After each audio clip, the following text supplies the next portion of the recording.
তো আজকে আমাদের 6 মান্থ ম্যারেজ অ্যানিভার্সারি। তো আমরা প্রত্যেক মাসেই সেলিব্রেশন করে থাকি। তো আজকে হচ্ছে কি 6 মাস হয়েছে আমাদের বিয়ের। তো আজকে একটা স্পেশাল মানে মিড নাইট সেলিব্রেশনের জন্য একটা প্ল্যান করেছি।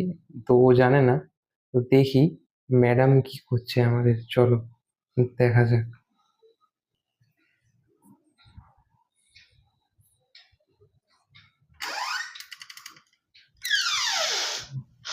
দেখছি ঘুমিয়ে পড়েছে।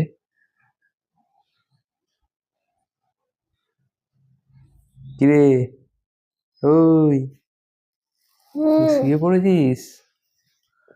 শিওর কোথায় চলে গেছিলিস তুই এই তো এতক্ষণ ধরে? গেছিলাম, একটা কাজ ছিল। আমি তো ওয়েট করতে করতে আজকে তো ঘুমিয়ে একটা পড়লাম। স্পেশাল দিন না, 6 মান্থ বলে কথা। দেখ, আমাদের বিয়ের 6 মান্থ হয়ে গেল।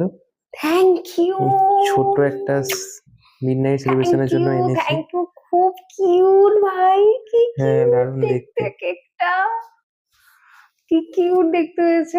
সত্যি 6 মাস হয়ে গেল বাবু, দেখতে দেখতে। প্রত্যেক মাসেই আমরা সেলিব্রেশন করি, তো 6 মাস হয়েছে, এটা একটু স্পেশাল।